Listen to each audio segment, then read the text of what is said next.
Welcome to the Bet the Board podcast, powered by FanDuel Sportsbook. NFL divisional playoffs on the horizon. 8 teams vying for the greatest prize in the National Football League. And unfortunately, only 3 podcasts remain this fine season. I am your host, Todd Furman, joined as always by my esteemed colleague and co-host, the one, the only Payne Insider. But before we kick things off this fine morning, I want to remind all of you, our loyal listeners, FanDuel.com. Use the promo code BetTheBoard. Take advantage of all those great sign-up bonuses in states where FanDuel is available to you, whether it's a $1,000 risk-free bet, whether it's 30-1 enhanced odds, bet boost, single game parlays, so many different ways to put your money to work for you. This is the time of year to do it with 4 massive NFL games this weekend. And Payne, I know it's a little bittersweet every week we go through as we continue to slim the field down, but you couldn't ask for 4 more intriguing matchups, easy for me to say, than what we'll have on the horizon this weekend. You bringing your A game today? I'm stumbling out of the blocks. I'm a slow starter like the Kansas City Chiefs in the postseason. I am very thankful that we get to discuss football games. Playoff football is like none other. The Divisional Round, easily my favorite week of the NFL season. But I am very much like Andy Dufresne at this point, and I am almost out of the tunnel. I can see light at the end of the tunnel. I cannot wait till this season's over. It has been long. It's been profitable. I cannot imagine if it didn't go as well as it has that I just would not be drained at this point. The success is kind of keeping me alive, but I cannot wait till the season's over. I mean, don't get us wrong, and I think a lot of our listeners are out there going, man, these guys get to do what they love for a living. They're grinding away, handicapping football week in, week out. But to your point, it is a labor of love, but it's absolutely exhausting. And you get to a point, even for the two of us that spend as much time as we do watching games, digging into the X's and O's, making sure you're going through all the analysis and everything else, that you just kind of want to take a step back and go, you know what? It's going to be nice to wake up on a Monday morning and not have to look at numbers for the better part of a week and realize that you have some time to recharge the batteries before you get right back into draft prep only a few weeks down the road. Draft, yes, the NFL draft. That was a good draft for us last year. Should have been better, but yes, that's the next move, and then start to dip your toes in the college basketball water a little bit more. And here we are, a couple of weeks off after that, and then you dive right back into football prep for the following season. But it just seems like they keep getting longer, and by all indications, because of the finances of the league, we're going to keep adding more weeks to the end of the season as we get a little bit older here. I mean, if we get out to 20 weeks for the NFL regular season, we're going to start requiring bye weeks and multiple bye weeks around these parts when it comes to producing content. But we're putting the cart before the horse.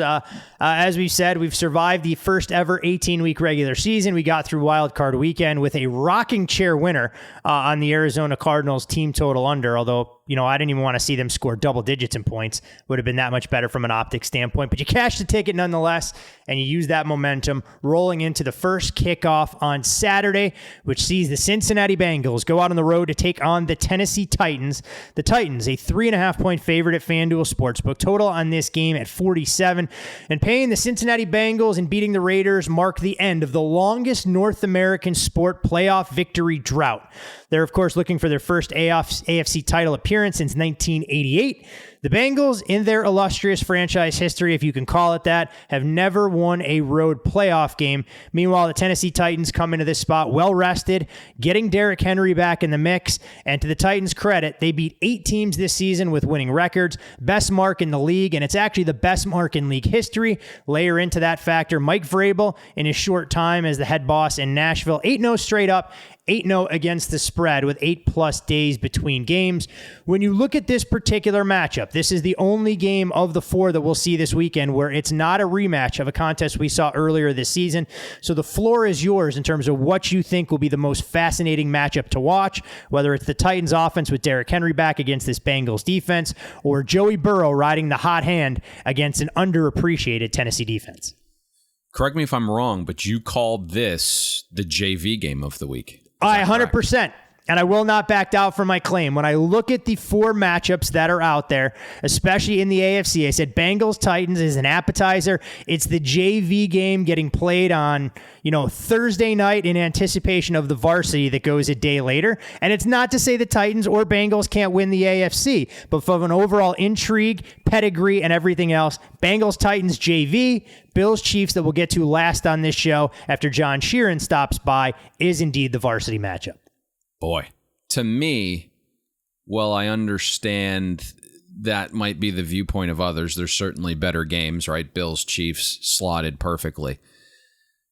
I do think because this wasn't a rematch of any sorts this season, when I started digging into it, I kind of just kept going down a wormhole, finding new things and interesting elements that just kept popping up. Whereas like the other games, kind of straightforward.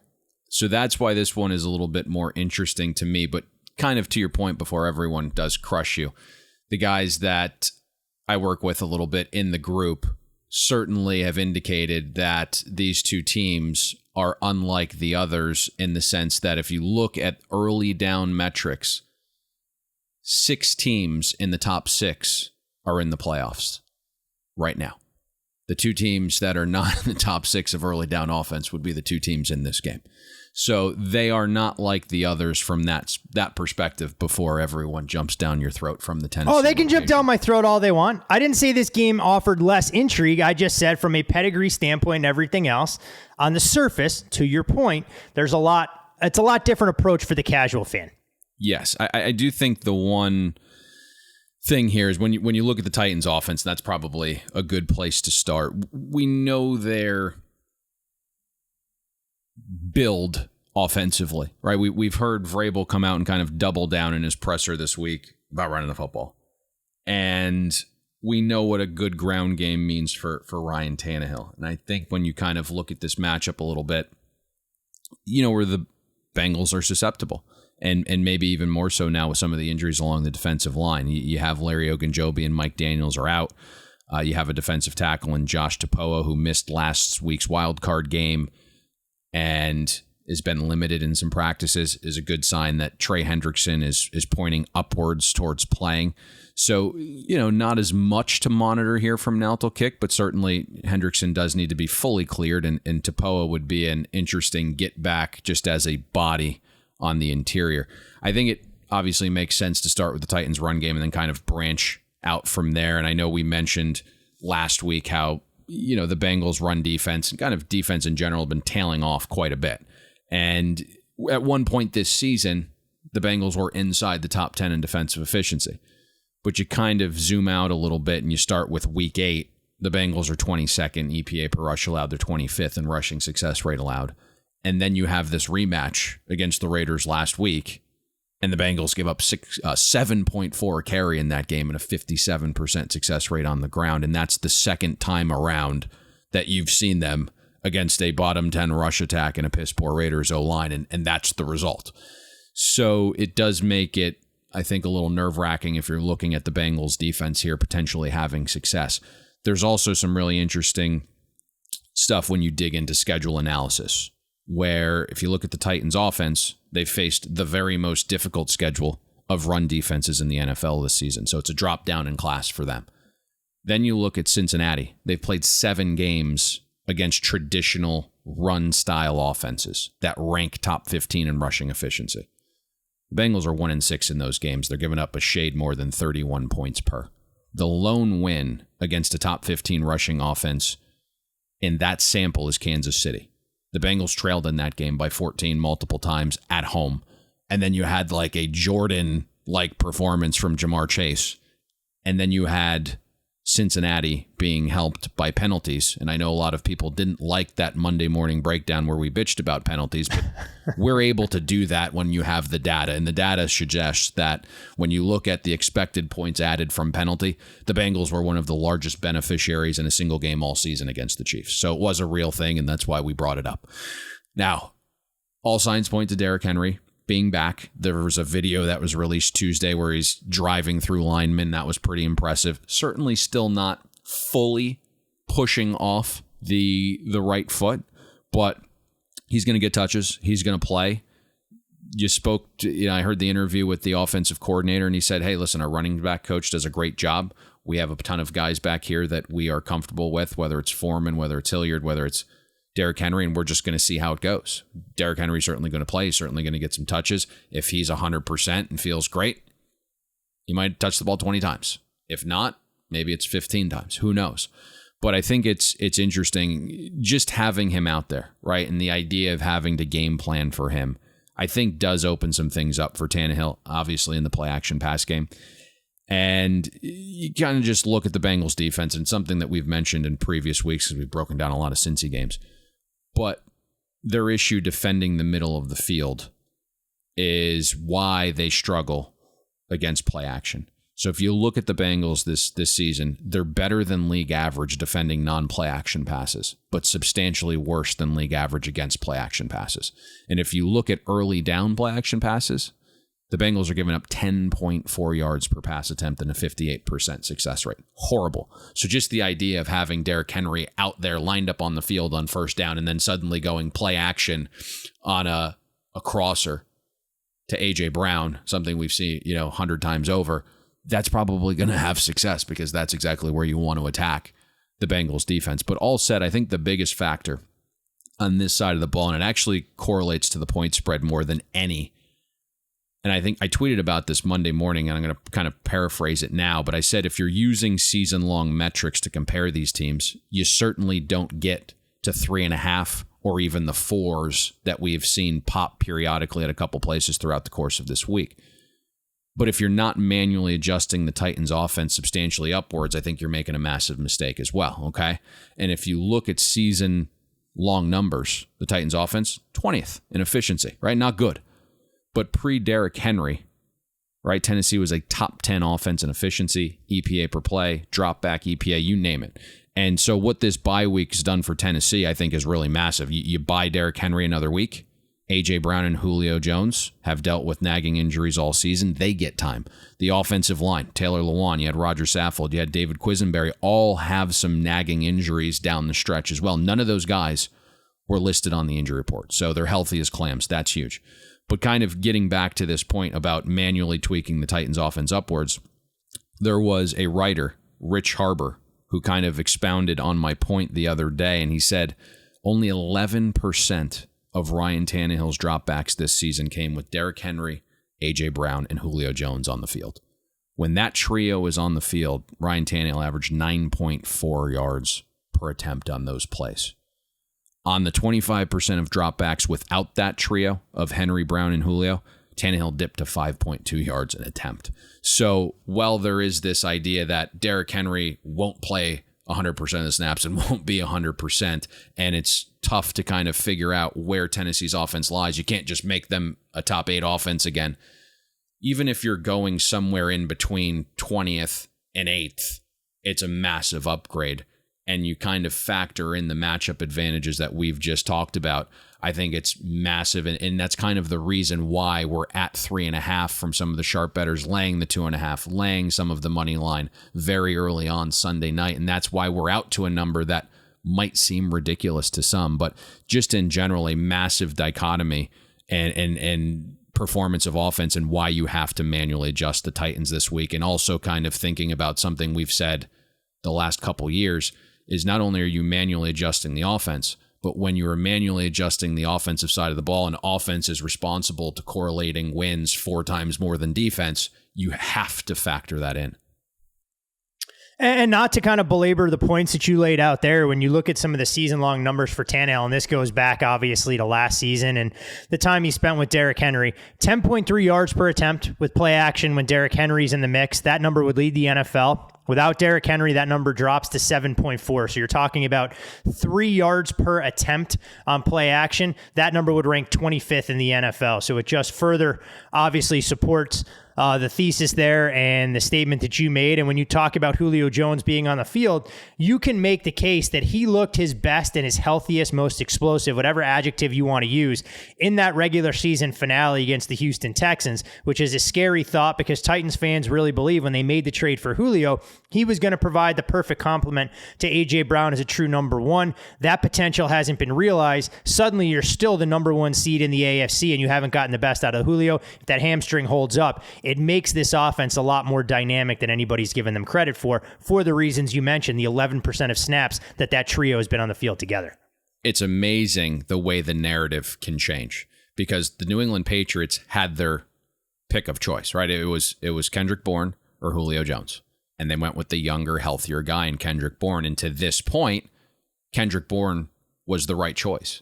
But suddenly, if Julio can string together a 3-game run, the most important 3 games of the season, and the Titans somehow win the Super Bowl, all's forgotten, and Julio Jones is the greatest signing this offseason, and it doesn't matter what he's done the first 14, 15, 16 weeks of the year.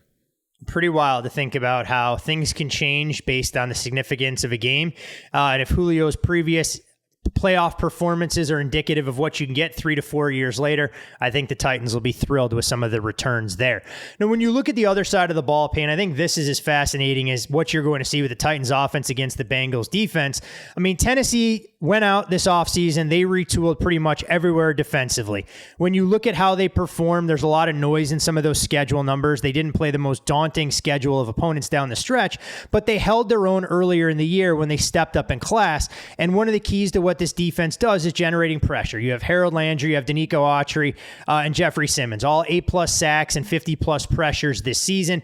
It kind of becomes a game within the game as well. When Christian Fulton was asked about what it was like to work against Joe Burrow and Ja'Marr Chase while at LSU, they said they've shut down communication leading up to the game. You love that level of gamesmanship that's there. And while the Titans' season-long numbers against the pass aren't anything to write home about, we know Christian Fulton missed extended time. Elijah Molden missed time. They missed time with some of their pass rushers. Can this Titans defense do enough to at least slow down the effectiveness and the big play potential of Ja'Marr Chase, who you highlighted perfectly, saying in one of the biggest games of the year against Kansas City, he had that Jordan-esque performance?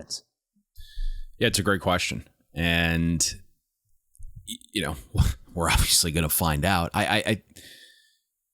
My reservations on the Bengals this season is because of how they play. Right, it's very fantasy driven. It's very video game driven, which attracts the attention of the casual fan, right? Of the casual sports mind. And suddenly you're associating this offense with being elite, and there really hasn't been anything elite about it, right? It's very high peaks, but the floor at times can be really low. And Joe Burrow was good again last week. If you look, completion percentage, 9% above expectation against the Raiders, handled pressure well. I mean, the first touchdown pass to C.J. Uzomah was ridiculous. I mean, he threw that ball before he was even close to turning around. And he bailed out Zach Taylor once again after Zach Taylor dialed up 2nd and goal run from the 8, completely wasting it down. So Joe Burrow has really been the guy to make this offense look somewhat sustainable. I just wonder how long Burrow and Chase can prop Cincy up, right? Like at some point, those two guys are going to play a B- type game and the wheels are going to fall off. And, you know, even last week against the Raiders, a team that we have 1 point below an average team, Cincy's a net negative 5 first downs. They're outgained by half a yard per play. Our advanced box score had the Bengals winning by an 1/8 of a point last week. So again, not like the most convincing effort out there. And obviously for me, like I think this is a much tougher task going up against Tennessee. Now I know we've had trouble valuing the Titans this year, but I think we've mentioned the last couple months how the Titans defense has really stepped up in the absence of a lot of those key offensive players going down or being in and out of the lineup from week to week. And even if you look at schedule adjusted weighted defensive efficiency, the Titans are trending at 8th best. And then you look from week 9 onwards without Derrick Henry, and again, some of those receivers and offensive linemen in and out of the lineup, the Titans defense has come alive a little bit here. 6th in EPA defense, 2nd in success rate allowed, top 5 in both EPA per rush and success rate allowed. Obviously, some of that is schedule-aided, right? Like playing Jacksonville and Houston twice and Pittsburgh and Miami. That helps. But also, you have the Rams, the Niners, and the Patriots when they were red hot in that sample as well. Where this gets interesting to me, and it's pretty much what you outlined there, is pressure.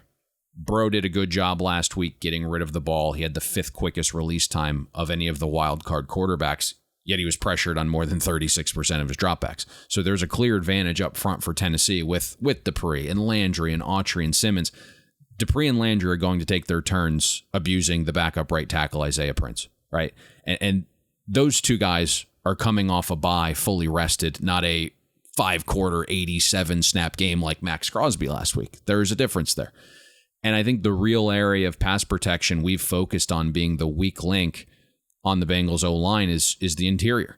Trey Hopkins, the Bengals starting center, he's graded out 30th among centers with at least 100 snaps. Both Bengals starting guards, Quentin Spain and Hakeem Adeniji, graded out 57th and 75th among guards with at least 100 snaps. So it's a massive problem, I think, going up against Simmons and Autry, who are physical, but they're quick for their size. That, to me, interior pressure is really the place where you want to get it on a quarterback, right? It's fine spending big on edge rushers, and yes, it is easier to double on the interior, but if you can get interior pressure, it's just an absolute game changer. So I think that means if the Titans are getting pressure, we're going to see quicker releases from Joe Burrow, more anticipation throws, right? Which hinders Burrow's ability to kind of hunt the explosive pass, where the Bengals have been just deadly and the Titans have been a little bit susceptible. But when you throw in with anticipation against a Vrabel secondary that gives you different looks down to down and does a decent job disguising things, it's far different than facing a Gus Bradley cover 3 that never really morphs into anything different from drive to drive. So it's one thing for Burrow last week to throw with anticipation because he knows exactly what's coming, right? Here's Gus Bradley's 97-mile-an-hour fastball. Can you hit it? That's different than Vrabel. And you mentioned that number with 8 days of rest. He is someone that is in that Bill Belichick tree that likes to disguise things with a secondary and move guys around. What is going on pre-snap looks vastly different post-snap. So when you're throwing with anticipation, maybe you can trick Burrow once or twice into making a mistake. What is somewhat similar, though, to the Raiders is the Titans' blitz rate. They do not blitz a ton. If you look at blitz rate versus pressure rate on a chart, Tennessee applies above average pressure on early downs the first 3 quarters while sending below average blitz rates. Okay? And that's the way to do it against Burrow. He's been the best quarterback this season when blitzed, but just an average quarterback in terms of EPA when not blitzed. And so if you can get pressure naturally and Vrabel can keep 6-7 guys in coverage, now Burrow's basically a dink and dunk thrower. And we kind of see the floor drop out of Cincinnati's offense.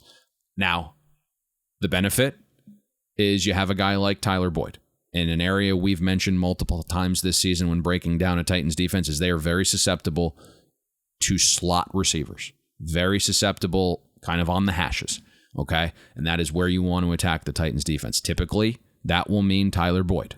Maybe a little CJ Ojima sprinkled in there. Tyler Boyd's lined up in the slot on 90% of his snaps. Nice player for sure. But your hope is Zach Taylor, who everyone's probably going to vote for Coach of the Year, comes up with something this week that allows Ja'Marr Chase to get off Christian Fulton, who you mentioned at the top from time to time, and operate in a part of the field where the Titans struggle defending, right? Like Chase can't only run 17% of snaps from the slot in this game for me, right? Let's see what Zach Taylor comes up with here, because you got to get your best players in the best positions to have success. And again, Tyler Boyd's a nice guy. He's not Ja'Marr Chase. Hey, it's always about creativity and figuring out ways that you can show looks to opposing defenses that have had multiple weeks to scheme for you in terms of getting your difference makers in a position to go out there and have the biggest impact. And Payne, one of the players that we haven't discussed at all, who was key to Cincinnati's success early in the season, Joe Mixon, he's been extremely bottled up. I mean, he's averaged under 4 yards per carry in 6 straight games. Now, all of that doesn't fall on him. A lot has to do with an offensive line that's been banged up. But if the Bengals are one-dimensional for a team that can generate pressure like the Titans, obviously it plays right into Mike Vrabel's hands in terms of what they want to do to disrupt the young quarterback's momentum and rhythm.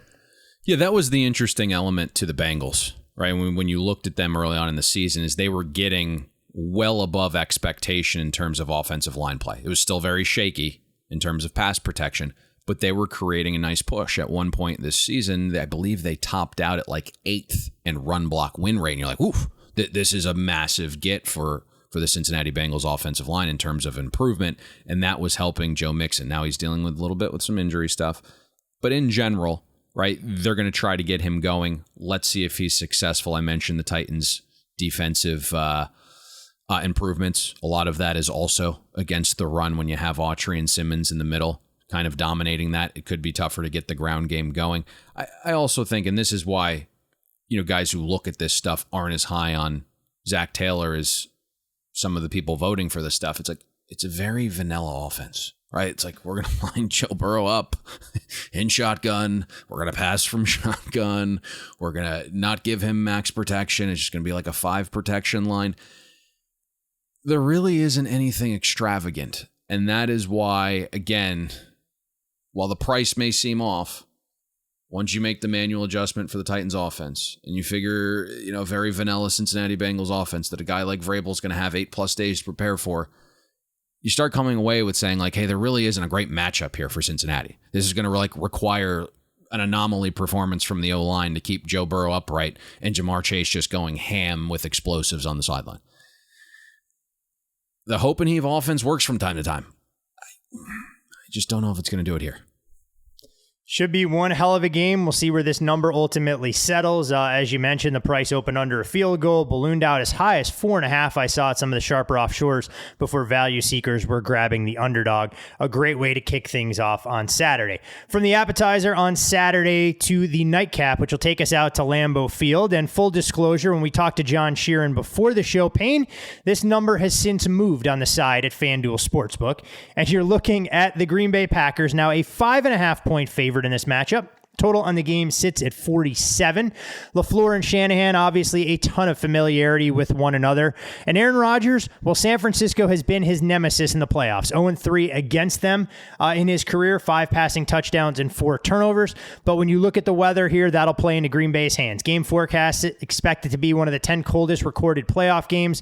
4 playoff games at Lambeau Field with kickoff temperature below 10 degrees. Each game had 43 total points scored or fewer. I don't think we're going to get into that territory, at least early on now. But the one thing that we will and have seen in the past, Aaron Rodgers plays his best ball in freezing temperatures at Lambeau Field. 24-6 straight up, 29-1 against the spread, 67 touchdowns to only 10 interceptions. And when you look at Matt LaFleur, he has been dominant at head coach playing in his own building since taking over. 24-3 win-loss record, 19-8 against the spread, a points per game differential of +10. Jimmy Garoppolo never started an NFL game in freezing temperatures, so this could be the first for him, but he has fared exceptionally well on the road as an underdog. When you look at his winning percentage outright as an underdog, he has been one of the best in the business. Something has to give here, and when you look at these two teams, the 49ers hope to get key contributors on the defensive side fully cleared. Meanwhile, Green Bay, kind of a cat and mouse approach as we wait to see if some of their difference makers are back in the fold for a game of this magnitude. So, footage leaked of the 49ers practice Wednesday, and Jimmy G was out there throwing, and the ball looked like it had good zip, right, relative to what it usually is for Jimmy G. So at this point, I don't think there's a question that he starts. I know there was some number grabbers that were very sharp early this week that laid the 4.5 and said, hey, let's get out ahead of this. The market's going to move in our favor. And if we have to come back, we'll come back. And then there was a report that wasn't straight fire that indicated Jimmy G might not play this week. I think that's the wrong report. And ultimately, we'll probably see Jimmy G under center here. But it's going to be 9 degrees at kick with a field temperature of -4. And this will be the first game outdoors for Jimmy G with the thumb and shoulder injury now.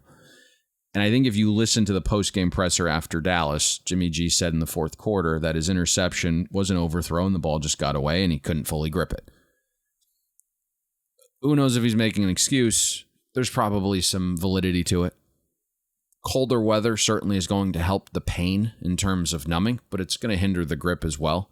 And so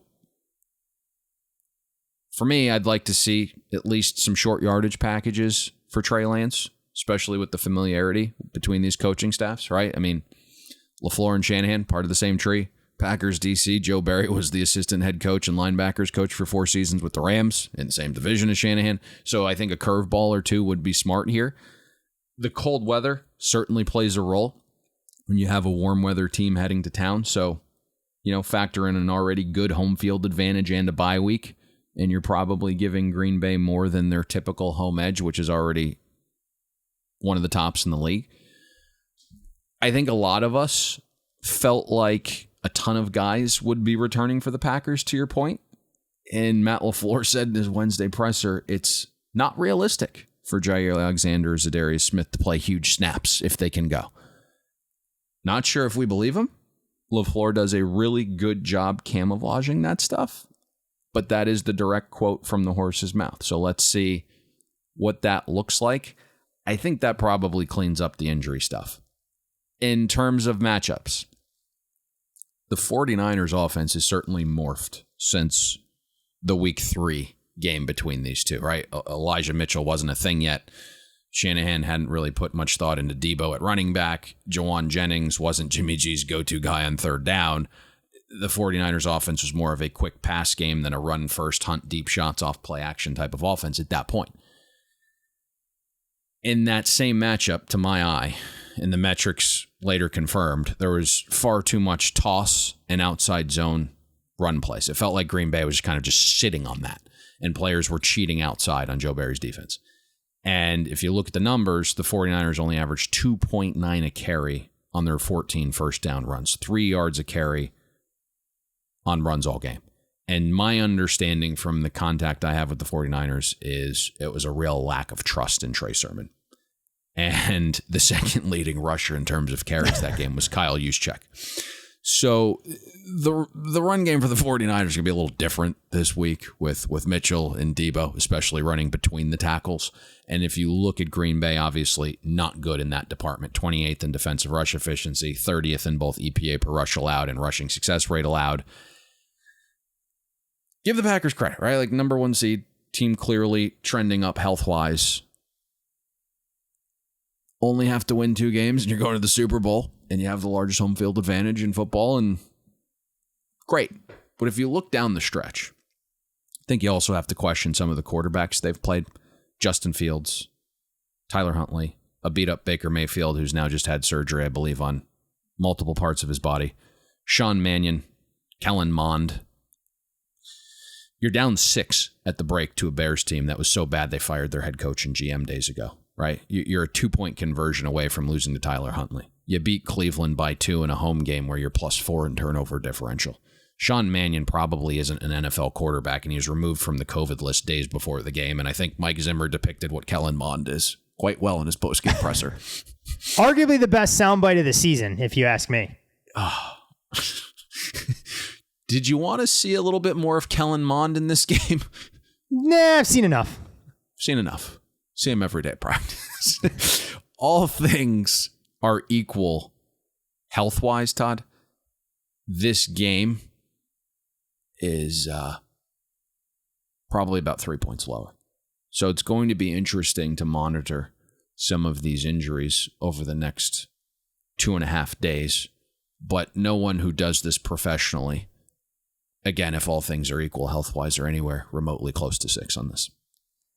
When you look at these two teams and you try and figure out, I mean, Green Bay have more paths to victory in terms of their approach in this game, Matt LaFleur, extra time to prepare, or do you feel that San Francisco has a more flexible and variable offense that even if Jimmy Garoppolo's off, hey, look, they can run the ball effectively and they're going to have success, where if Aaron Rodgers is even off a touch, San Francisco pins their ears back and makes life absolutely miserable for him? No, I don't think you want Jimmy G playing from behind. There's certainly more game scripts where the Packers can win, right? The Packers can get out and hide. The Packers can get out and play keep away with their ground game. The Packers, if they're trailing, certainly have the better quarterback. And that's kind of the one thing with Jimmy G. Guy's been really good starting these games. And certainly he was banged up. But what I saw with my eyes and what I've seen over time is sometimes when the moments get a little bit too big, Jimmy G starts to collapse a bit. Okay. And last week he was picture perfect through about 2.5 quarters. And the minute he misses Brandon Ayuk on that wide open play action pass, the wheels start to fall off. And so in terms of like crunch time, you certainly have the ability to come back a little bit more with Aaron Rodgers. And so I think when you're looking at the market now at 6, if you were to approach the 49ers, there's a couple straggling 4s out there that would at least be worth picking off. In the worst case that you were kind of like stuck with a ticket, just kind of grabbing a number, knowing that the Jimmy G, the Nick Bosa, the Fred Warner stuff is trending in the positive direction, and the Zadarius Smith and Jair Alexander stuff is maybe not trending as well. So that's interesting there. And the other thing here is we've seen, kind of to one of your questions there, the Packers offense under LaFleur has come out of bye weeks a little slow, right? And certainly it's a positive sign that everyone inside Green Bay's camp is saying Aaron Rodgers is perfectly fine now. The toe injury is a thing of the past, 100% healthy. The Packers O-line certainly trending a little bit healthier. Bakhtiari did miss Tuesday's practice. LaFleur's calling it load management. We'll see. I don't think he's going to be 100%. But ultimately, we've seen this matchup before, right? We've seen it multiple times. So it becomes less about discovery and more about execution. And what's really interesting is the 49ers kind of took a page out of the Chiefs playbook, right? They traded for a defensive end in Charles Omowanu, and that allowed them to kick Eric Armstead back inside. And Omowanu, in his 10 games, 7 of them, he's graded out as a fantastic pass rusher. Over this 10-game stretch, with him there outside and Armstead kicked back into the middle, the 49ers are number 1 in EPA per rush allowed, number 1 in rushing success rate allowed. D'Amico Ryans has done a bang-up job changing things up, right? Having his defense snuff out the run, making teams very one-dimensional. What is interesting is obviously there isn't going to be much of a curveball here, right? Like the 49ers live in zone. And credit to them, they play zone as good as you can play it, right? But you ask just about any DC, they don't want to be forced to play in zone. They don't want to be forced to live in zone. Because once you step up in class, it's easier to get picked apart by the best quarterbacks, a la Tom Brady with a cast of characters going up against Jonathan Gannon's defense, right? Like sometimes you got to stick somebody who can't just give like the best quarterbacks in the world 7 yards and hope they don't complete it. Doesn't work very well. So that will be interesting here, right? You know, a couple times last week, the 49ers did give Dak some different looks, and they played man. And then Amari Cooper abused Kwan Williams in the slot for a touchdown, and D'Amico Ryan's like, okay, might not work. Let's go back to zone. And that's ultimately what transpired. So when you're looking at this matchup, 49ers are going to live with Aaron Rodgers being a great short passer, right? If you look at Aaron Rodgers this season, he's completed 75% of his passes against zone. His success rate is 7% higher against zone. But you live with that because the flip side is, against man, Rodgers' EPA is higher. His ADOT shoots up 2.6 yards more per attempt. And against man, Rodgers has a 22-1 touchdown interception ratio this season. Zone, 8 touchdowns, 3 picks. Rodgers' passer rating dipped 17 points against zone. So you're kind of saying to yourself, you know, we'll make the Packers methodically move it downfield. If we can do a good job stopping run, if we can get Aaron Rodgers in 2nd and long and 3rd and medium, that's when our pass rush can take over. It's an elite pass rush, right? Because of that zone defense, though, and because Devontae Adams' ability to be a precision route runner and always kind of being on the same page as Rodgers in the 5 games against the 49ers since 2018, Devontae Adams has 48 catches on 69 targets. Not nice for the San Francisco defense, okay? He's averaging 9 yards per target over this 5-game stretch with 5 touchdowns. It feels very much, we're using a lot of Jordan references today, but it's just kind of what's on my mind. It feels very much like trying to defend the Bulls in Michael Jordan's prime. It's like, we're okay letting Jordan score 40 or 45. We just have to limit everyone else to 45. It's a slippery slope. Fred Warner's going to play. Nick Bosa's dad has been super mum this week on the injury. Bosa was limited on Wednesday. My understanding is he's going to play, but wouldn't if this were a regular season game, and probably shouldn't, is what I was told. But I would expect him out there. Again, this is kind of all about assessing injuries, right? If Jimmy G had no issues, if Bosa and Warner were 100%, the true number for us on this game is more like Packers minus 3.3. That Jordan reference, Payne, is rather painful for both you and I because Jeff Van Gundy tried that multiple times with the Knicks, and we have 0 NBA championships to show for it when Michael Jordan was a prominent member, donning 23 in either the red or white jerseys against the boys from Gotham. Needed Starks to be a little bit better. Needed the don't big go fellas too, down low. Don't go 2 for 20. Don't go Yes. 2 for 20 in Game 7 against the Houston Rockets. Would you make? I know neither of us are fully entrenched in the NBA, but would you? I thought the trade the Knicks just made was very interesting and probably a positive one. I mean, I think it's a team that overachieved last year, and now you're starting to see water come back to meet its level. So it's a question of how this team, sitting at 500 right now, can finish out the rest of the campaign. But I do think it created unrealistic expectations for where the Knicks were as far as their development. And you hope that reuniting some of the Duke players there can get the best out of both those guys. Yep. So be interesting to see what they explore at point guard in the offseason. We shall see. I know you were a much bigger believer in Kevin Knox, and he never was able to quite scratch the surface on some of his potential. No, not very good. He was not Allen Houston-like. Very few are with their sweet stroke, and you'll be happy to know I cherish my Allen Houston autographed picture that sits somewhere in my man cave on my shelf amidst Did you the see mess those of other sports memorabilia. Clips that popped up this week where he's just out there draining threes? He's like 50-plus years old. Form Get him looks out there. very good. Everybody's got a place on a roster. Everybody's got a place on a roster for a spot-up shooter. Maybe Allen Houston's got a chance to find his way onto a playoff roster. Ray Allen, I'm sure, has got a little bit of lift left in his jumper. I'm not saying these guys are good to hoist 10 to 15 shots a night, but for spot-up duty, if you got to put him in the corner, at least it's going to force teams to pay attention to him defensively. That'll be the interesting maybe maturation in terms of Steph Curry's career, like how long he can play in this league. Because my feeling is at some point, right, he can just be a spot-up guy in the corner. And it'll be interesting just to see how long he wants to play and kind of the image he wants to leave the league with. But boy, he feels like he could play substantially longer, right, if you kind of just moved him off the ball at some point when he wasn't capable of being the point guard. Yeah, I mean, I think people don't realize how much work goes into Steph getting off those shots. I mean, if you ever have a chance to see him live and you understand how much running he does in a single possession to run through screens and to try and give him that work rate and the opportunity to get an open shot. I mean, there's not a possession on the offensive end in a meaningful game that Steph is just sitting outside the perimeter waiting for somebody to kick him the ball to try and dribble drive and try and create that way. That's an interesting debate for another time. But if they manage to win one more ring and LeBron does not, there are going to be debates over this era's 1A and 1B players in my mind. I'm not sure that's waters that I'm treading into anytime soon. You're more entrenched in the NBA stuff than I am, but definitely a fascinating discussion because you can also make the case that Steph Curry did more to transform the way basketball is played than even LeBron did at his size and stature.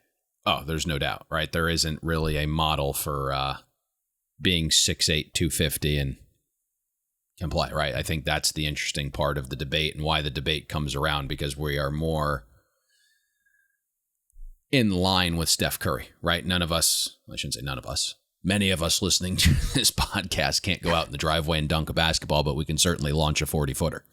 So I'm not going to hit iron, but I'm happy to launch 40. I'm happy to launch 40 footers anywhere, but I'm never sure where they're going to land. And 99.9% of the time, it ain't going in the hoop. If your hoop game is similar to your golf game, that would be scary.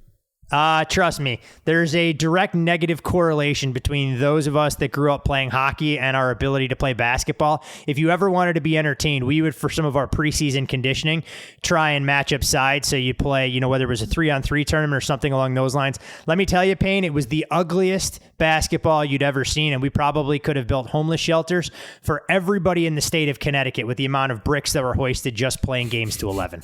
Ugly scene. Yes. When hockey players not exactly something basketball. Not something as aesthetically pleasing as what you could see on the football field.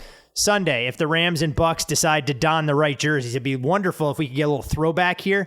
Get the Bucs in the creamsicles in a game of this magnitude, and the Rams wearing some of their bright blues donned with yellow. But as far as the point spread is concerned, Tampa, a 3-point home favorite at FanDuel Sportsbook, number trending towards 3 even. Total on this game, 48.5, and Tom Brady doing something that we may never see again, seeking a conference title game appearance for the 10th time in 11 years. Yes, Payne, cover your ears. Patrick Mahomes probably still won't even be able to reach those heights. 5 playoff games with the Tampa Bay Buccaneers. Tom Brady has led this offense to score 30 points or more in all of them. We know the teams played way back in the marquee game in week 3, a game that started 0-0 but still went flying over the total in only 3 quarters. When you look at the way these two head coaches have matched up against each other, they've been 3 meetings in the past between Arians and McVay. All of them have gone over the total. Part of Sean McVay and some of the success he's had attributed to how good the Rams have been away from home, 30-14 on the highway. This team has also gone 2-0 as an underdog this season. They haven't closed as a 3-point dog in any game. Meanwhile, on the other side, though, the Bucs, tough a place to play as any in the NFL, and probably not named Lambeau. 8-1 straight up this year at Raymond James, 7-2 against the spread. If you extend those numbers out, 10-2 against the spread, including the Super Bowl in their last 12 games, and they've scored 30 plus in 10 of 11 games, the lone exception being shut out against the Saints. We know Tampa doesn't have their full complement of weapons. We know the Rams are banged up in the defensive backfield. We know that the Rams may struggle to run the football against this Tampa defensive front, but there should be opportunities if Matthew Stafford can find a groove like we saw for stretches against Arizona when he needed to. What do you see as the single biggest X factor that'll decide who comes out of this NFC semifinal? It's a good question. I think obviously the Rams have to score some points here, and that applies pressure on the Bucs without some of their weapons. And so that's the intriguing part to me, is because you kind of have to anticipate a little bit in this game, right? Because if you look at Sean McVay and what the offense has been in the last month or so, the Rams have been super run heavy on early downs, 6th most run heavy team on first and second down since week 16. Some of that is obviously matchup predicated. Some of that is injury related. Some of that's not having OBJ fully integrated into the offense. But if you do go back to that first matchup in week 3, Sean McVay was attacking through the air early, 63% pass on first down. The Rams in totality ended up averaging 8.5 yards an attempt with a 56% passing success rate, 6 explosive passes, 4 passing touchdowns. It was, just a fireworks show. But a ton of that actual success came with Stafford on third down. He was just ridiculous in that game on third down. He was attacking the Buccaneers secondary that didn't have Murphy Bunting. I believe Jamel Dean went down after 12 snaps that day as well. On third down in that game, Stafford averaged 15.7 yards an attempt, had a 67% passing success rate, 8 first downs on third down, 3 explosive passes, 2 touchdowns. The Rams just crushed in that game through the air on third down. This go-around could be a little bit different, right? Let's see if Murphy Bunting plays. He missed last week with the hamstring, hasn't practiced yet this week. That forced the Buccaneers to play with 3 safeties. Mike Edwards kind of manned the slot in that game. There were a ton of opportunities to be had in the Bucs secondary last week, right? It just kind of being blunt here, like Jalen Hurts just wasn't good enough reading coverage or hitting the throws. And if he was, Quez Watkins probably ends up with 150 to 200 receiving yards if Hurts is competent. So, as much as I love Todd Bowles as a defensive mind, and I do think that is his best attribute as a coach, just being a home run DC, that's one of the highest paid DCs in the league. Tampa really hasn't played overly threatening offenses. If you dig into some of the quarterbacks they played this season with at least 200 dropbacks, the Buccaneers have faced an average quarterback that's ranked 23rd in EPA plus completion percentage above expectation. If you look at the 4 games against offenses with an efficiency rank inside the top 10, the Buccaneers are a net 0 points in those games. Scored 107, given up 107. They played those 4 teams to a draw. The games did average 53.5 points, though. So kind of signaling that the Buccaneers defense is a touchdown this season, right? It's not as good, clearly, right? There's also a couple other matchups that will play, I think, a significant role here, one of which is Todd Bowles' blitz rate. 41%, the only defense in the NFL with a 4 in front of their blitz rate number. And listen, it makes a world of sense, right? They're getting home. They get home at a 45% rate when they do blitz, so it makes a ton of sense. But however you feel about Matthew Stafford, and unquestionably there was some late season trail off, right? And there was certainly some mistakes that were made, whether it was interceptions or fumbles. I believe there was a 4-game stretch where he had 10 picks, and a lot of them aren't not just like your garden variety, right? They're like pick sixes. They're setting the opponent up in prime position. The one constant of Matthew Stafford from game 1 through wildcard weekend is his ability to beat pressure, specifically the blitz, right? He is smart. He's cerebral. Quarterbacks that are of his stature and mind typically beat the blitz before it ever comes, right? Now, certainly it helps when you look at the receiving core, right? When you have man beaters like Kupp and OBJ and Jefferson and Higbee, it does help with that as well. But Stafford's just been all world when he's blitzed. 7% big throw rate, less than a 2% turnover worthy throw rate, 9.4 yards an attempt, 81% adjusted accuracy, 135 passer rating, with a positive 0.52 EPA per pass. Just another planet good when you choose to blitz Matthew Stafford. I would think Higbee has success on Devin White, who's been downright horrific in coverage all 3 years in the NFL now. If you actually look at Devin White's production, some of the tackle stuff looks great. If you look at his grades, he is one of the worst linebackers in all of football. And he can only play one way. He can only play downhill. Yep. And so that is an interesting matchup that Higbee can probably attack a little bit. The Rams offensively, I think, have the pieces to hit the Buccaneers in a way that they really haven't been tested most of the season. Right? Again, it kind of just feels like no matter which area of the defense you look at here, Todd, whether it's natural pressure, if it's stopping the run, which certainly isn't bad. I know everyone's talking about the Buccaneers' run defense being bad. It's not. It's just gone from like super uber elite to slightly above average. And we saw last week that it was much improved because you get 3 guys in the front 7 back. But, Shaq Barrett isn't 100%. JPP, I've been kind of hinting, is going to need some offseason surgery. If you look how he graded out last week, just horrific. Levante David is obviously a massive get back. But again, whether it's natural pressure, whether it's stopping the run, whether it's chemistry and health in the secondary, everything's kind of a tick down for Todd Bowles' defense this season. We'd spend so much time, Payne, talking about skill position players, and I know the fantasy football community obviously focuses on that and the guys that can put up crooked numbers more so than the big uglies in the trenches. But for Tampa offensively, the biggest injury coming into this game isn't Chris Godwin. We know he's going to be out. It's not trying to figure out exactly what you're going to get from Leonard Fournette. You can make the case that it'll be Tristan Wirfs and his availability. He played 100% of the snaps during the regular season, allowed a grand total of 2 sacks, and took just 1 holding penalty. His replacement, Josh Wells, didn't exactly fare so well when he was out there last week against Philadelphia. You saw the Eagles generate a little bit more pressure up front. We know the key to beating Tom Brady has been getting natural pressure up the middle. He doesn't like to get taken off his spot, and most teams haven't been able to do that. He's produced a passer rating of 95 or better in 6 of his last 7 games. When you look at the interior of this Tampa offensive line against the strength of the Rams and a suddenly resurgent Von Miller that's generating sacks, and even Peyton Manning went so far as saying he reminds him of the player that led them to their Super Bowl run years ago, should the Bucs be concerned or have to scheme ways to try and slow down this Rams pass rush?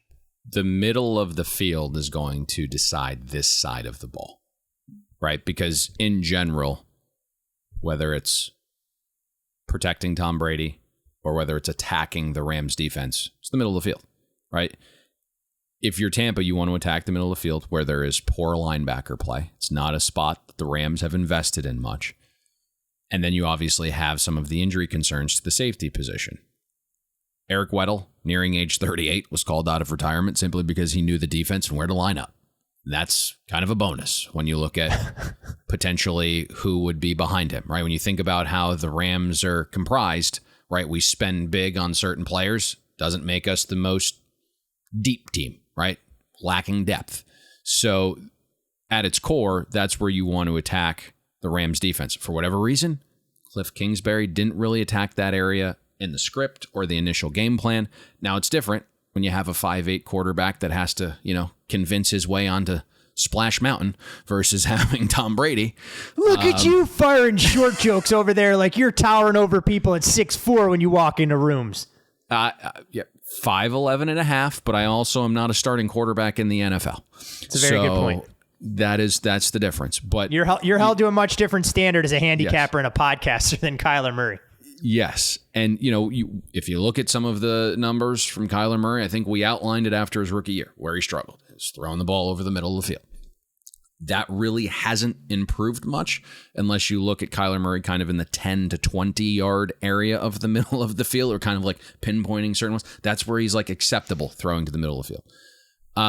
Tom Brady's a different animal there, but you do wonder, right? If Tristan Wirfs can't go, does it force Gronk to be more of a blocker than pass catcher? Right. And so now all of a sudden, if that is the case, we're now relying on Brait, Ngio, and Tyler Johnson to consistently win in the middle of the field. Leonard Fournette sent out a cryptic tweet about playing, but with hamstrings, you don't really know if they're good until you know. And so that can be a little bit concerning at times. On paper, you mentioned this. You have Aaron Donald's matchup against Ryan Jensen, who is going to play, but might not be 100% with his own ankle injury. Tom Brady, to your point, hates interior pressure. If Wirfs is down, Von Miller and Floyd might have a nice day. You have Jalen Ramsey, who does well against bigger physical receivers. He's likely going to shadow Mike Evans. So what's left at that point? It just feels like a game where missing Godwin and AB and not having chemistry with some of his receivers kind of shows itself here a little bit, Todd. Matthew Stafford legacy game, Payne. If he goes out there and beats Tom Brady, knocking off the defending champions, will all those detractors saying that he couldn't win the big game while he was a member of the Detroit Lions kind of slink into the shadows? Boy, that would certainly be big, wouldn't it? I think that's an interesting proposition. And then what happens if everything else lines out the way the spread would indicate? You're back in Green Bay, a place that you played earlier this season. And boy, did that game cause a lot of drama among sports bettors with the Rams closing a favorite there and the Packers winning. And boy, did we have to hear that for a couple weeks. But in that game, Stafford was a little bit more banged up. I believe that was one of OBJ's first games with the team, and he suffered a back injury in the middle of that game. So certainly interesting there in terms of how that game could potentially play out. But I think Matthew Stafford's views would be thought of differently if he were able to upset Tom Brady on the road here as an underdog. So many fascinating narratives. As they say, sports, much like life, often comes full circle. I'm sure Sean McVay has been itching for the day to knock Tom Brady out of the playoffs, given the way the Super Bowl didn't exactly go the way he drew it up when the Rams lost to the Patriots. And for Matthew Stafford, if he's able to get the win here, I'm sure he would relish the opportunity to go back to Lambeau with a chance to punch his first ever ticket to the Super Bowl in a game that the Rams would obviously play in their home stadium at SoFi. So a lot to think about there. Should be an excellent way to start things on Sunday. Of course, the big game is Sunday afternoon, but before we break down Bills and Chiefs, let's introduce the third member of this esteemed podcast. He joins us every Thursday here on the Bet the Board podcast. You, of course, can follow John Sheeran on Twitter at JSheeran, SHEERAN1981. And John, a little birdie tells me you're joining this fine podcast on a Thursday morning in a remote location as we anticipate the divisional playoffs. Yeah, look, I'm pretty focused on football this week, but yeah, I'm managing to do it from a little further afield than is normal in the office. So trying to get some sunshine in before we get to the business end of the season. How's the form on the cannonballs?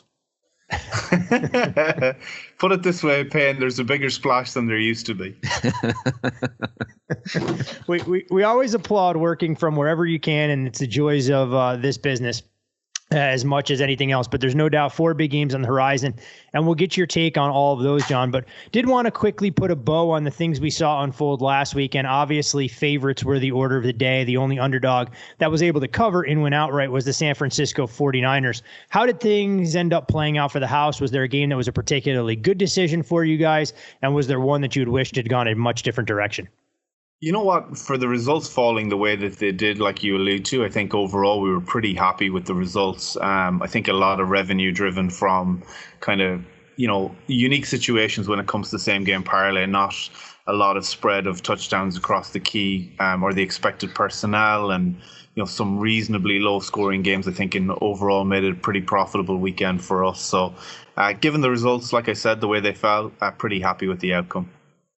Understand completely. I know from a true teaser standpoint, there weren't a lot of options there, but I'm sure it didn't stop recreational bettors from taking advantage of those non-important numbers to get down below the sevens and some of those other price points there. Payne, I'm going to let you do the heavy lifting, though, and fire the real hard-hitting questions at John about the 3 games that we've already covered, and, of course, what I like to call the varsity game in the AFC between Kansas City and Buffalo that we'll get to before the end of the show. That is going to be a monster game, no doubt about it. Let's just start at the top on Saturday. It feels like a nice lead into the rest of the weekend with Cincinnati and Tennessee. Obviously, the Bengals covered the spread last week, but underachieved in the advanced box again. I do know Tennessee's been really tough to price. I saw you guys opened 2.5. You guys opened the market basically on that game. What have you seen to this point, and what got you to 3.5? Yeah, good question. I think, look, overall, it's probably more of a market move than it is specifically our desire. As you said, our confidence in Tennessee is pretty low. At this stage of the season, we haven't seen the full offensive unit together since, I think it was week 8 or week 9. Obviously, Henry is a difficult one. He looked good in practice. I think we all saw the same videos this week, and expect him to play a decent part in the game. But a confidence level, not one we were married to at 2.5, where we opened it pretty much primarily just off ratings. The move to 3.5, obviously through the key at 3, important. I think at this number, we're probably not, going to be as aggressive as we maybe would appear to be off our number opening, just because of that confidence level. Like you said, Cincinnati last week, it didn't surprise us. We kind of half expected Burrow, not to light it up given the way the defense plays. For the Raiders, and I think pressure will be difficult for Tennessee. He may have some more clean pockets this week. It'll be interesting to see if they do lean on the blitz a little bit more to try to get to him. And then obviously that's where Burrow really lights up. So not a strong game in our office from an opinion perspective. Interested to see how it kind of kicks the weekend off, though. Have you seen anything on the total? Not really. I mean, it's bang on where our number was. We haven't moved at all, so nothing yet. I can see some game states where people might like the over, but I haven't really seen a whole lot of interest in it so far. Yeah, the game state will certainly impact the outcome of that total because we were pretty bang on the number as well. Transitioning to Saturday night, Jimmy G has been all of the talk.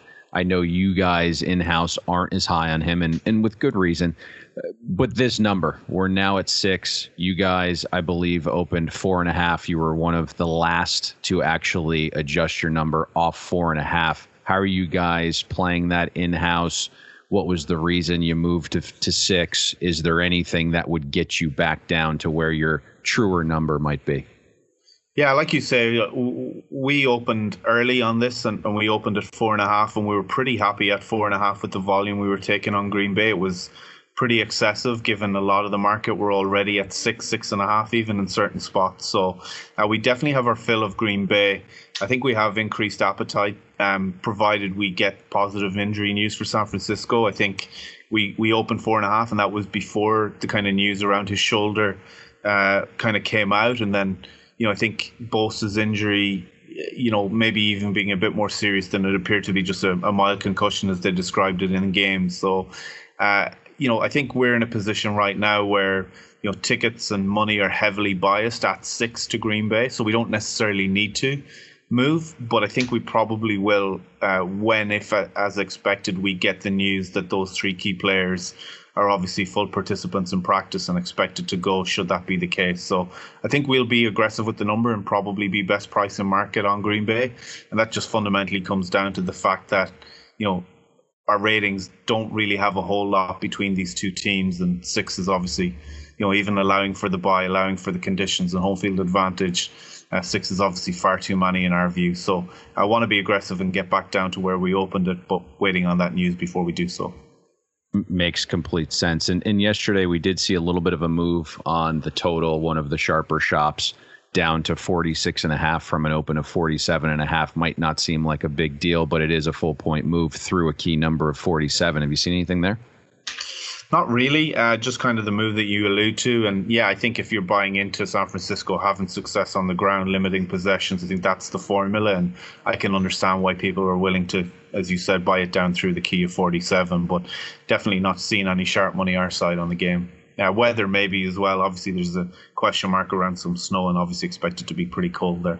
Yep, no doubt about it. And transitioning to Sunday, Rams Buccaneers. This was an interesting game to watch the movement in the spread. As you guys do so well, you were first to market again on this one. And as I'm watching Monday Night Football, it seemed like every time the LA Rams scored, the opening spread continued to trickle down one tick at a time. I believe you guys opened at 4, and then really by the time Monday Night Football had concluded, you were more at that soft 3 number. Have you seen anything at the 3 mark this week? The only real sharp play we saw was for +3.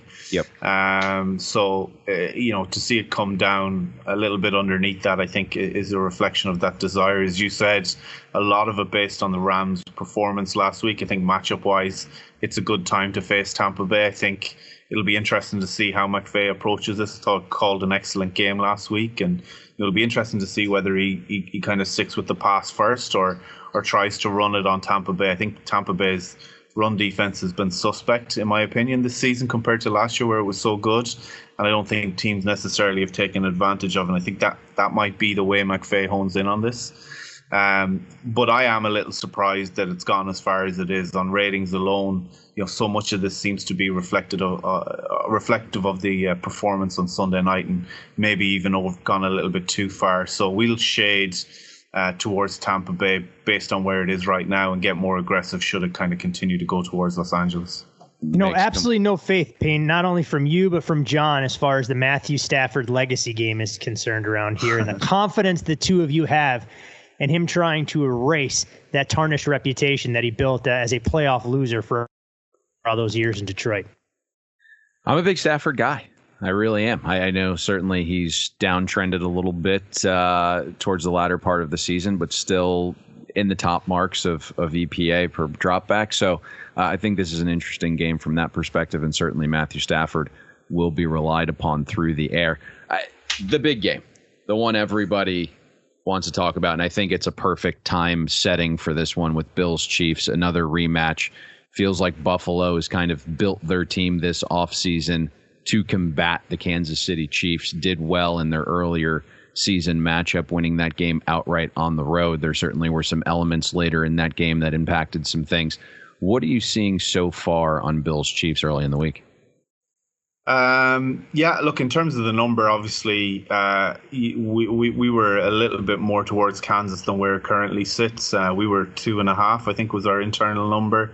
Obviously, slightly moved towards Buffalo. I expect to see a hell of a lot of interest in Buffalo in this game. I think the narrative fits the early performance this season, and then you get an incredible performance in Buffalo last week from the Bills and Josh Allen in particular. So I think all the public are sold on the idea that this is the champion in waiting Super Bowl potential, and I think that's fair. If he repeats those performances, it'll be tough for anybody to stop him. But I'm pretty sure we'll want Kansas City for the first time in forever in a postseason game. Right now, the money and the tickets on the money line are about 4-1 in favor of Buffalo. That's the way I expect it to continue. So I think come kickoff, should the number get anywhere further towards Buffalo, I think maybe this is a decent spot for the Chiefs to be underrated. And it's not often you get the chance to say that. So, expect to see a whole load more of public money and desire for Buffalo. Makes complete sense. Todd, have anything? No, I think it's fascinating because, John, you're exactly right. When you look at the playoffs, and we've talked about it at great lengths on this podcast about overreactions and how this is the time of year where the general betting public has much more of a say than they would week to week in the National Football League, where they're trying to split up their bankroll over the course of 16 games instead of 4. So when they decide that they fell in love with Josh Allen and the 7 touchdowns on 7 drives and only 2 negative plays, you can understand why they want to kind of buy that Bills stock. When you look at these 4 games, John, obviously the matchups are extremely intriguing. You have a lot of the marquee players out there. I spoke to a couple operators out here. They told me last Sunday they had better betting handle on those 3 NFL games than they would a regular season Sunday. Have you guys seen people coming in and doing a lot more with this 6-game slate? And do you figure that kind of momentum carries into this weekend, knowing that the star power we're going to have on full display? Yeah, I fully agree with that. The numbers last week were insane. Such incredible demand, as you said, for the slates, the way it was broken down. And I don't see any different this week. We've got, as you said, probably as good a slate as we could have hoped for in the divisional round. And I expect that all of those bettors, as you said, favourites covering, winning last week, all bar one, I think will, even though the results were okay for us, I think a lot of people with money in their wallets to come back and attack it again this week. And I think the slate sets up perfectly for that. We spoke about where we expect the public money to go, but we'll be happy enough that, if it does go there, we've a decent shot of getting a result or two to make it profitable for our side. Payne, it appears this sports betting thing is here to stay. I'm not quite sure. You can put the genie back in the bottle. And as we continue to see new states come online where FanDuel is located, record betting handle and numbers will continue to break each and every week until they hand out the Lombardi Trophy, I'm sure, in a few short weeks in SoFi Stadium. There's no doubt about that. Now let's get on to the important stuff. Let's wrap this up a little bit. John, what's the plan for today? You going to the pool, have a couple cocktails? What does this look like? I mean, once I get these podcasts and declaring our positions out of the way today, we might even get a cocktail in, Payne, in your honor, and definitely hit the ocean and the pool for sure.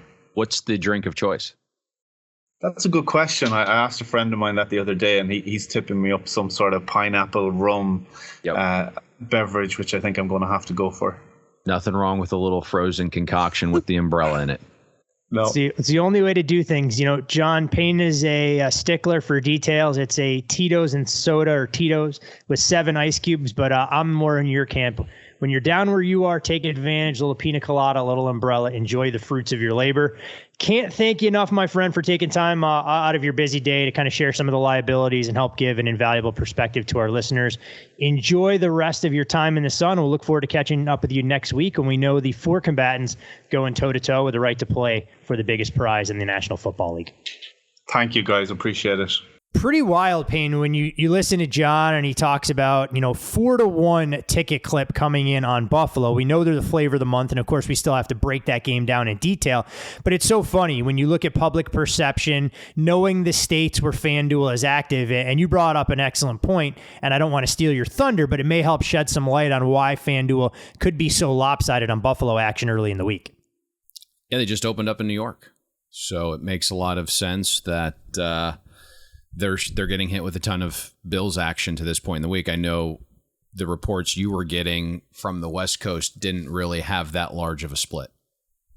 No, I mean, the guys that I've spoken to out here said they took a little bit of an appetite on Buffalo on the open, which they found surprising because they thought that would come at 3. They didn't think they'd take any big bets at 2.5.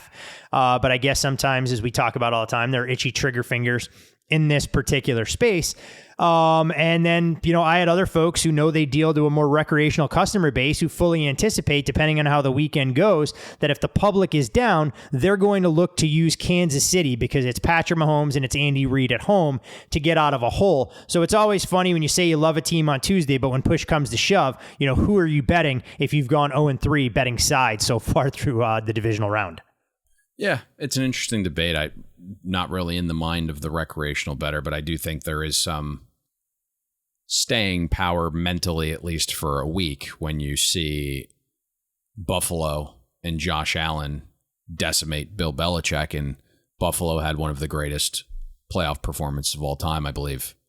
Josh Allen had the greatest or the highest QBR of all time as well. So, I mean, there's certainly some things to like about Buffalo here. I think in general, though, to your point, outside of New York and the books that are now brand new in New York, it's going to be pretty balanced here, I think, in terms of ticket count. Yeah, and when you look at this game, I mean, Kansas City right now at FanDuel, a 1.5 point favorite, lay $1.25 with the favorite on the money line. Total on the game sits at 54.5. That number is interesting. We'll get to in a few moments. But when you look at this, you mentioned Josh Allen, 7 drives, 7 touchdowns. The only 2 negative plays that the Bills took were quarterback kneel downs. They accumulated basically we'll call it 100% of the available offensive yards because they didn't have to try and drive the ball for extended stretches late in that game. And when you look at what Josh Allen and company have done, he's been very good when he's catching points. As an underdog, 69-2 against the spread in his career, 19-10 against the spread the Bills are on the road, and as a road dog, those numbers get even better, about a 69% success rate. These two teams, no strangers to one another. They played earlier in the year in a game where Buffalo announced with authority that they were going to be a force in the AFC like a lot of us thought. You can make the case that that was rock bottom for Kansas City, and it forced them to kind of retool a little bit. And over the last 6 or 7 weeks, offensively, the Chiefs have reminded us how dynamic they can be. They spotted the Steelers a 7-0 lead last week in the wildcard round. They rattled off 35 unanswered in a game that looked like it was going to be a dead nuts full game under, let alone first half. Kansas City vanquished that notion and went on to score 42 points in an offensive outburst. When you look at these two offenses, I mean, both of them should have advantages against their respective defensive counterparts. So for me, what makes this so interesting is it's really the one matchup where you know exactly what both defensive coordinators are going to do and who they are and who they want to be. Right? Like, Buffalo is going to sit back there with Leslie Frazier and McDermott and play with 5 corners. They're going to play off coverage. They're going to play zone. And they're going to make you methodically dink and dunk the way down the field. The complete opposite for Spags. He is a guy that sits there and plays man press at a 40% rate. Played man press at a 68% rate last week against Big Ben and the Steelers. They want to be aggressive. And so there really isn't going to be a change, right? Both of these offenses kind of know what to expect in this. Now, I think what is somewhat interesting from the perspective of Buffalo's offense is last time they did play, Chris Jones was not out there. Charvarius Ward was not out there. Willie Gay didn't play in the first matchup. Melvin Gordon was still in Pittsburgh. That was the point in the season where Daniel Sorensen was starting over Juan Thornhill. So some things have changed from that perspective. But I think when you go in with an aggressive approach defensively, like the Chiefs have had, that really bodes well for Buffalo's style. Emmanuel Sanders, now healthy, had an impact on last week's game. I think if you're viewing Buffalo, and this is always the tough part, right? Handicapping things, information. We're kind of taught in the NFL what you saw last week doesn't necessarily translate to what's going to unfold this week. And you are typically going to sell an offensive performance that's all time, that's historic, the following day, right? You're going to sell that performance. The problem is, I think if you're expecting Buffalo to look like they did offensively against Jacksonville, against Atlanta, against the Jets, you're going to be in for a rude awakening. Because Brian Daboll has gotten back to some of his old ways, where it is more pass happy, where it is less running on 2nd and 10. Really, the only time they're going to run the ball is in 2nd and short and 3rd and short. We're going to get Josh Allen's legs rolling here. And when you have a Kansas City defense that plays man press at the rate they do, that typically opens up some running lanes for the Buffalo Bills. There's going to be advantages for Dawson Knox in this game, just like there was in the last game. Kansas City struggles to defend the tight end position. I don't see a situation where Buffalo does not have success offensively here. They have kind of been built for this. They have multiple receivers that can win one-on-one matchups at different points in the game. And I just think when you look at Spags and the way he's going to play his defense, it's going to be very aggressive. And you always want to attack the attacker. And I can tell you that Brian Daboll, without getting too far into this, is going to be very aggressive in this game. And as we saw in the first matchup, when it was 31-20 with 5 minutes to go, Brian Daboll is still attacking. This is a guy, and I tweeted this out, I think, right away after the New England game finished. Brian Daboll is a guy that is up for a lot of head coaching positions. And so when you go into a Sunday morning virtual meeting as an interview, and you come off a game where you hung 40 on Belichick the night before, that's a great way to start an interview on Sunday morning. And I would think in a national audience... What did you do last night? My offense went out there and scored 7 touchdowns on 7 drives. We didn't punt. We didn't kick a field goal against Bill Belichick. How was your evening? Yes. And so that is the great way to start an interview. And the great way to land a job after those initial sets of interviews is hang another big number here. And so I think you're going to see a Buffalo Bills offense that's uber aggressive, not just in their play calling, in their style, but again, it's going to be a heavy dose of going for it on 4th down. When you look at the other side of the ball, kind of quickly, and I know this is like the big game, so we don't want to shortchange it, but this is like a very straightforward thing. This game is very straightforward. The offenses are going to see what they see defensively. Not much is changing because that's who these defensive coordinators are. The Bills have played 2 quarterbacks worth a damn all season. It's been Mahomes and Brady. They've played a quarterback with a pulse 1 time since Tre'Davious White went down. You go into this list of quarterbacks the Bills have played since their bye week. It's Tua, it's Trevor Lawrence, it's Mike White, it's Wentz, it's Simeon, it's a rookie quarterback and Mac Jones 3 times, it's Cam Newton, it's Matt Ryan, it's Zach Wilson.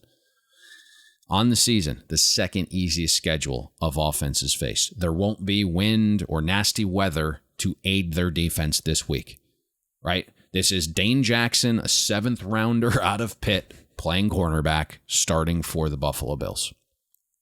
This is Levi Wallace, who is a questionable number 2 cornerback in this league, being catapulted into being a shutdown corner on Tyreek Hill. Now, certainly, you're going to see Leslie Frazier and McDermott live in their zone. They're going to drop 5. They're going to keep everything in front. They're going to manufacture their corner situation in disguise and hide those players.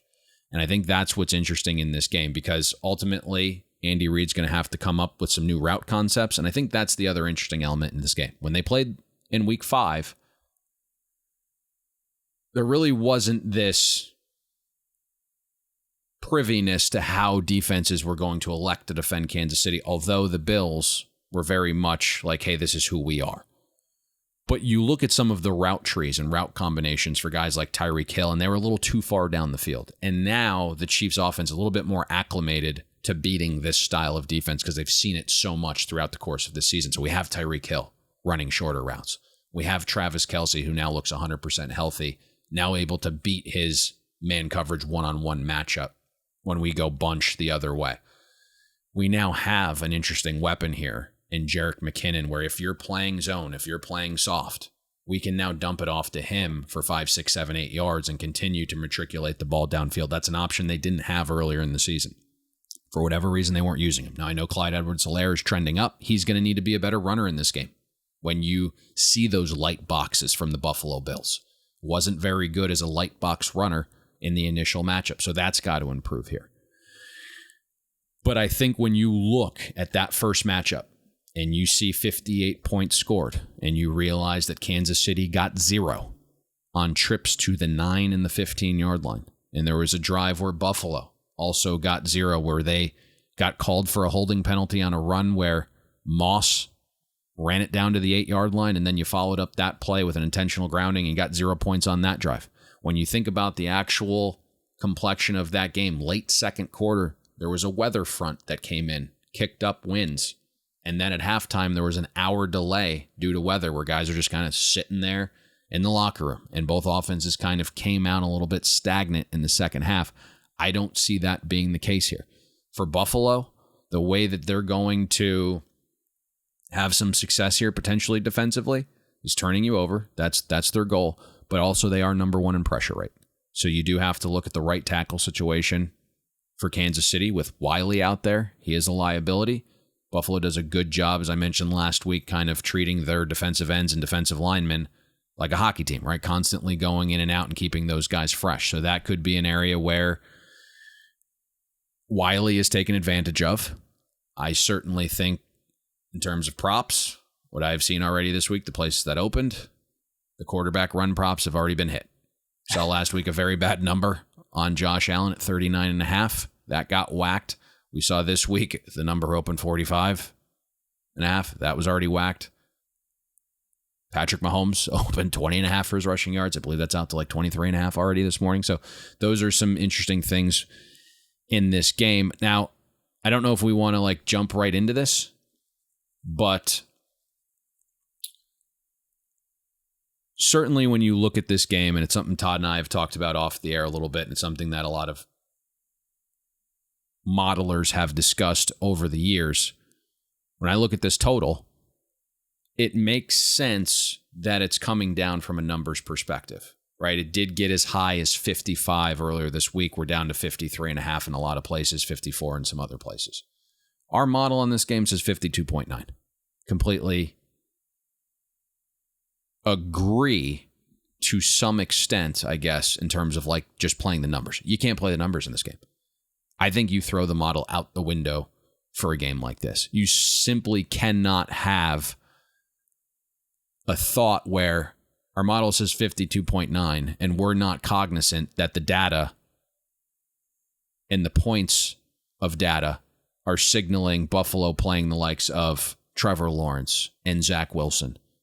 Right? This is a different matchup. This is Patrick How Mahomes. dare you, Payne? How dare you disparage Buffalo's number one pass defense in the league, holding opponents to 166 yards per game? How dare you? I did mention they played the easiest or the second easiest schedule of offenses, and I listed off the quarterbacks that they have played over that time. It's a different animal, and they 100%. haven't really faced this different animal without Tre'Davious White. Yep. And so I think that's the interesting element here. And now that we have a Chiefs offense that's a little bit more acclimated based upon playing this style of defense a little bit more throughout the course of the season, and then throwing in the Jerick McKinnon factor that I mentioned as another pass catcher kind of underneath helps against teams that are going to play a little bit soft in coverage. What's interesting to me also is if you look at totals that close in the 54 range in the playoffs, 8-1 to the over the last 20 years, and they're covering by nearly 2 touchdowns because, again, sometimes the models can't get to a number this high because there aren't offenses like this in the model. The other thing that happened in the first game, okay, aside from the weather, where, again, not just wind late second quarter where this came in, not just hibernating in a locker room for over an hour and getting cold and coming out of the break a little bit stiff and not in form. From late third quarter on, it's a torrential downpour. And the other element here is the referee crew in that first game. It was Carl Jeffers and his never-ending canary party that was out in full force. Okay. 9 offensive penalties were accepted for nearly 100 yards, a slew of others that were declined. Going to have a different crew here. That's not probably going to hinder offensive success. So we're breaking down this game, and we're kind of leading into where we were going to go with this. But the best bet is going You're to going to do it now, huh? You don't want a drum roll or formal introduction? Let's just get it out of Dodge. Let's get it to the producer. We told the folks that this is going to be live by 1 p.m. Eastern. That is simply not going to happen as we're sitting here. Yeah, we kind of lied. At 12:29. I anticipated. That's kind of where we had been sending these out, but it's going to be a little bit later. But yeah, let's go with the Bills-Chiefs over at 53.5. 54 is certainly fine. 55 is a key number. So this may take a little bit different of a wave once we give this out to 100,000 people plus, and it's obviously the late game on Sunday night and the public does get involved, right? We're certainly going to be on the public side on this. But in terms of the elements in this game, and the aggressiveness I know one team is going to have, and I think the way the other team's equipped to now handle the defense, I think this has some fireworks in it. I really do. And I think what's interesting about this game is when we talk about game script, and sometimes you have two teams that are just polar opposites of one another, where if one team gets up, they can sit on it. You think about this, right? If Buffalo is playing catch-up, they're tossing the rock. If Kansas City's playing catch-up, they're tossing the rock. They can do that very well. Both teams can. There's just so many weapons here on both sides to kind of hit these defenses that are, I'm going to say, predictable. And now you're having multiple weeks to kind of prepare for the same type of defenses. It's really advantage offense. So let's go with the over at 53.5. Again, I think 54 is fine as well, but that will be the best bet this week. Yeah, I mean, a total only gets better if Willie Gay's unavailable for the Chiefs, but although it looks like he'll be a full go despite being arrested on the overnight for a misdemeanor charge, the Chiefs claim they are aware of the incident, some news that's breaking a little while ago. When you look damage of under $1,000, that's a bond out. He's eating bacon and eggs as we speak. And exactly. He's waking up in his own bed tomorrow morning, and he's ready to roll for the game. And as always, we encourage all of you guys, our loyal listeners, FanDuel.com/bettheboard. Use the promo code BetTheBoard. Take advantage of all the great new user incentives that FanDuel has available, especially to those folks in New York. And while we do encourage you to bet most of your action at FanDuel, shop around for the best number. Like Payne said, there is some 53.5 out there on this Sunday total. Don't wait until 20 minutes before kickoff. Inevitably, this total could start to move back into that key number at 55. Special thanks to John Sheeran, who joined us from a remote location for today's podcast to offer that valuable perspective from behind the counter. Do you have anything else you'd like to share, Payne? I know you watched it relatively... All right, you want to get out of Dodge? Yeah, let's get out of Dodge so we can get this out to the folks as quickly as possible. You got it. Follow Payne on Twitter at Payne Insider. I'm Todd Furman. You can follow me there. Most importantly, follow the podcast at Bet the Board Pod. And with an over ticket in hand for Kansas City and Buffalo come Sunday afternoon, we'll see you at the window.